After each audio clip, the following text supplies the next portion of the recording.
When life happens, plans need to change. Shaping Change, hosted by certified financial planner Ross Marino, is dedicated to helping financial advisors better serve their clients when life takes those unexpected turns.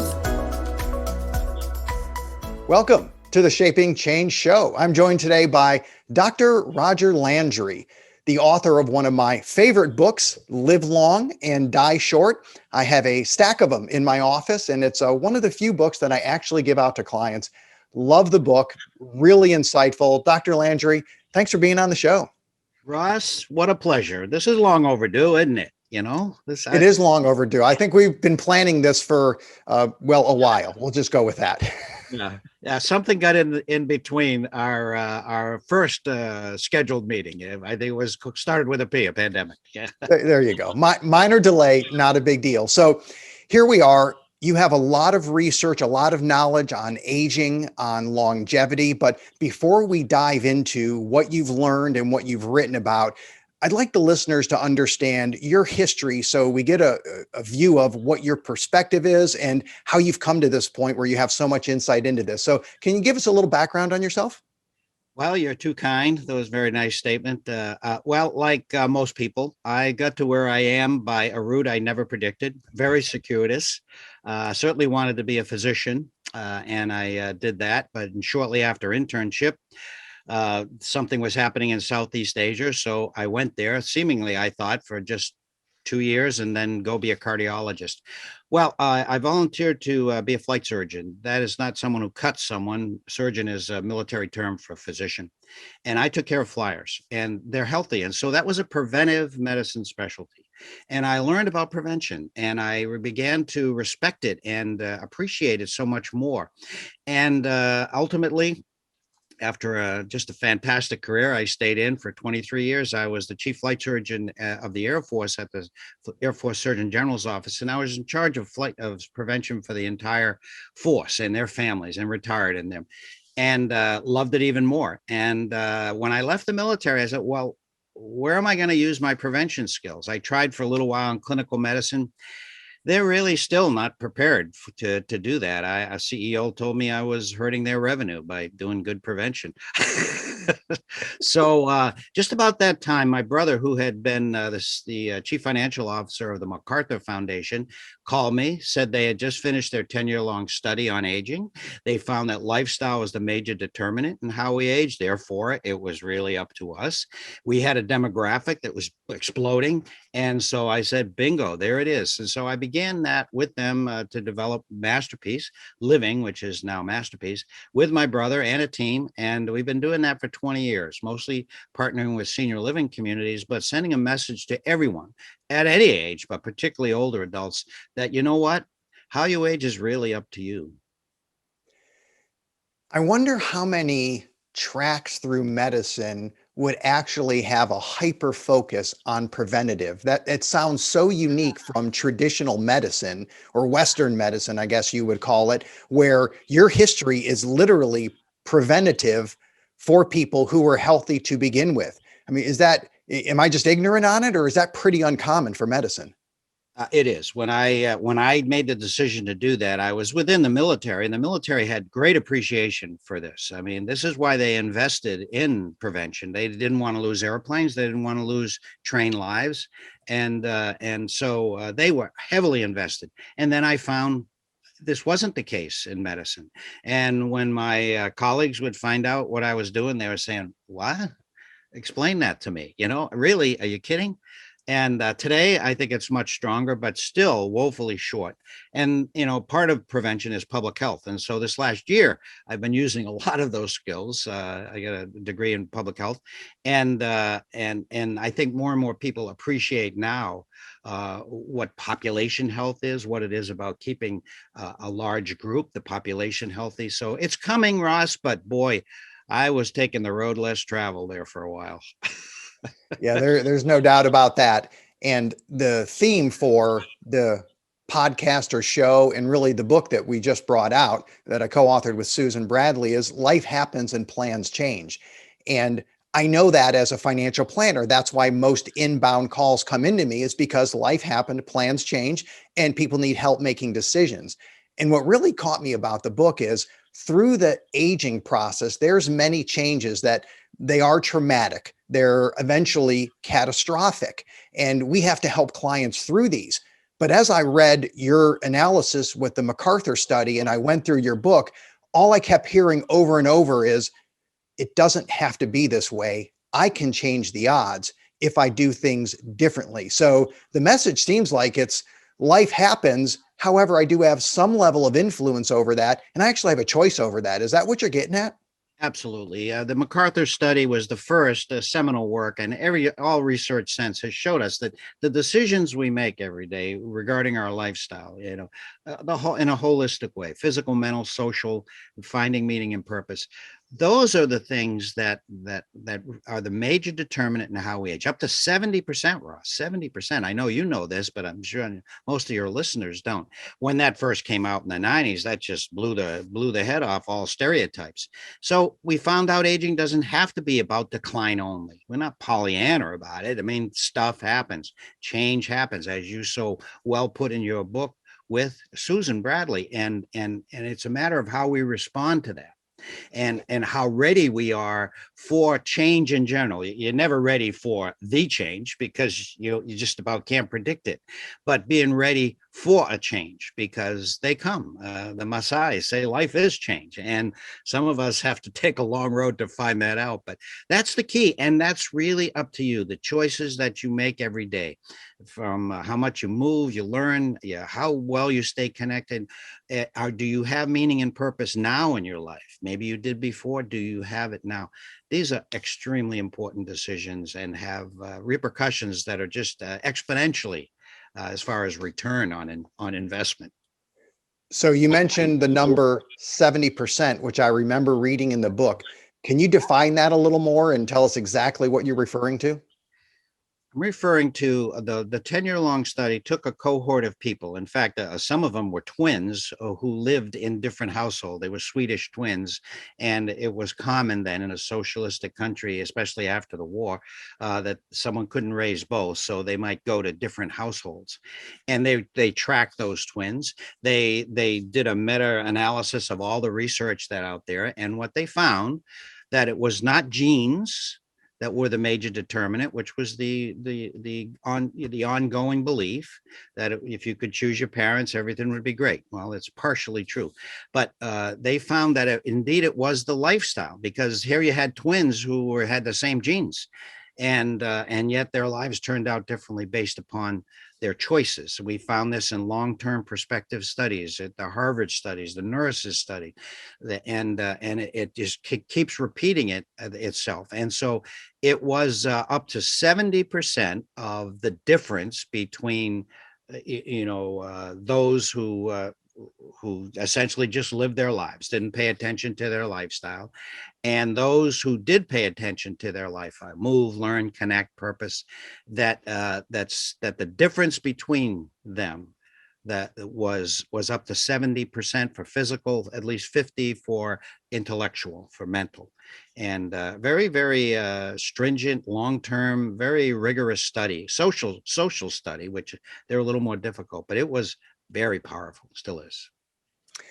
That really stuck out with me. And I remember in the book, you also talked about authentic needs. Could you define that and talk a little about that? I'd love to. What we require to be healthy, and what we require to have a high quality of life, and what we require to be healthy as we age seems to all being aligned these days. And as I was doing the research on my book, certainly authentic means being true to yourself. And I think that is important, but I was referring more to us as a species. It's tough to get your head wrapped around it, but for 99% of the time that humans have walked the earth, 99%, we were hunter-gatherers. And so we lived a certain way in a close-knit group, moving a lot, being very physical. Again, the connection, everyone had a role, purpose, and that's how we live for so long. It's in our very DNA, something that's not going to change in a few hundred years since the Industrial Revolution, or even a millennium, because that's only a drop in the bucket for the time we've been on Earth. And so these are core requirements, core needs we have as humans to be healthy, to be have a high quality of life, and to have a healthy longevity. And they are, once again, these lifestyle choices of moving and continuing to challenge your brain and learning great things about that as far as what you can do with your brain, even in older and later on in life. But this connection thing, being connected to others in a substantive way and remaining that way and having meaning and purpose always in your life, it changes. Those two in particular are critical, authentic needs for healthy longevity. You list 10 tips within the book, and I know you've rattled off a few of them. And as we were starting this interview, I mentioned one of my favorite quotes that I heard recently. And the question was, when was the last time you did something for the first time? And I asked how that applies to your work. And of course, you just started rattling off because it's so many different areas. So let's talk a little bit about that. And we'll set it up by saying, I know it's a challenge as people go into retirement and age that their world shrinks. We see that with parents. We see that with clients. They start doing less. They're much more routine. There really isn't much for the first time. And they may say they're comfortable or they're trying not to take risks, but there's actually negative implications to that. So can you talk a little bit about that? Most certainly, there are negative implications, and it comes from a society that is still steeped in ageism, and it's not so much malevolent anymore, but it's just basically low expectations for older age, and since the Industrial Revolution, we marginalized older adults because they weren't as productive, and that is how we see aging now, and yet that is not consistent with our species history. Older adults were engaged. If you look at the blue zones, where people get older and are very vital, one of the big things besides moving and learning and their diet and that sort of thing is the fact that they are heavily engaged in society. So that is a critical component. And being engaged is you've seen a curve that you're born, you become your best, and then you see a long decline now, which is what we see. And we don't want that. We want to stay at high levels of performance, which is healthy longevity. It's called compression of morbidity in public health. Morbidity is when we're sick and impaired, and we want to compress that time. And how do we do that? The default position, Ross, is to decline. It is. I mean, I'll be truthful. But in order to not do that, to have a longevity that's healthy, it requires you to grow, to learn new things, to try new things. That's important for the brain. We're learning about neuroplasticity in the brain. We're the architects of our brain. If we learn new things, we're growing new brain tissue. But it's also important for our emotional self, our purposeful self, our connected self, that we try new things, that we learn new things, that we scare ourselves a bit, rationally, but get out of our comfort zone. The Ellen Langer from Harvard, great book, Counterclockwise, she talks about this, and you can change your physiology. And this whole idea of older age is only about decline. It's garbage. Our muscles can respond like a 30-year-old almost if we use them. Our brain, almost like a 30-year-old, with some exceptions, of course, if we use it. And it's the same with our meaning and purpose and our connection. It's really magical, but it's not particularly rocket science. Use it or lose it, right? So I think it was Barbara Haggerty from NPR. In her book, she mentioned a study where they asked people, how old do you feel? And some people said a year or an age younger than their biological age. Some said older. And then they tracked those people for the next few years. You know exactly how that played out. So can you talk a little bit about why that is such an important issue? Yes, that was an excellent study, and Ellen Langer, who I just referred to at Harvard, she actually did a study. Let me tell you, it's in the book. But she took men in their 70s back in the 1970s, and she recreated a place from the 50s, and she brought these men, took pictures of them, watched their movements, did biological parameters, hearing, vision, and in 1 week, as you know, Ross, these men began to behave like they were 15, at least 10, but 15, 20 years younger. Their vision even got better. Their photographs, their families were impressed. So it's a matter of expectations. And so she believes now, she's done a lot of research since, that we can actually program. Now, I don't want to get crazy. She doesn't either. But to the extent we have higher expectations of ourselves, we tend to meet them, at least move towards them. And if they're very rational and use good judgment, you can meet them. And to the extent we don't have high expectations, that we buy into ageism, we think it's only about decline, that's really more than likely what is exactly going to happen. What did Henry Ford say, Ross? You think you can do it or you think you can't do it, you're probably right. That study to me was so fascinating when they went back to 1959, I believe was the year, and they told them you can't talk about anything that happened after 1959. So you literally had to immerse yourself and convince yourself that it was 1959, right? The music, the media, and their bodies and minds. Everything. Yeah. Right. And they respond. I mean, that is, it just stresses over and over the power of our mind and how we do things. And I'm not an older person, but yet I still find myself trying to do the routine just to save mental energy. So that's why, when was the last time you did something for the first time resonated with me? Because I try to do a routine as well, just to make it simple. But even though I'm not 70 or 80 years old, that may not be healthy for someone like me either. No, that's right. Rituals are important, particularly if you do them mindfully. You respect it. You're in the moment. But otherwise, if you just do it mindlessly, they don't. We know from physical muscle physiology that, challenging different muscles. We know for the brain, for neuroplasticity. I talk about this like I know it. I didn't always know it, Ross, and this is in the book too, and maybe your listeners would like it. But I had the pleasure of meeting Chuck Yeager. We actually became friends. I did a physical on him at the Air Force Flight Test Center at Edwards when I was in my 30s. He was maybe in his late 50s. And he told me during that session that he was thinking of breaking the sound barrier again on the 50th anniversary of doing it. And I confessed that I said, Chuck, you'll be 73 years old. And he looked at me and said, what is your point? And that was my first lesson in my own ageism and how we are as a society. And he did it at 56, even on the 65th anniversary.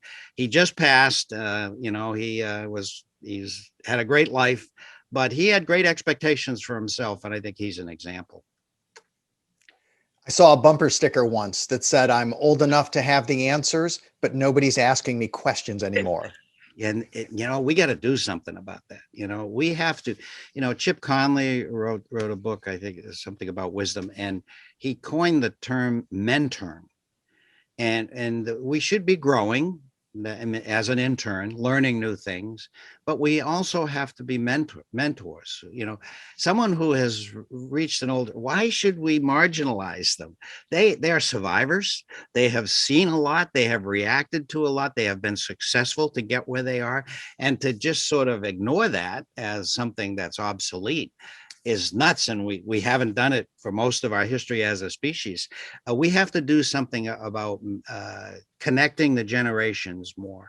It's important to have children, but just younger people in your life, both older adults and younger people, will be better for it. And I think we're on our way. There's a lot of very creative things going on, but we still have a long way to go.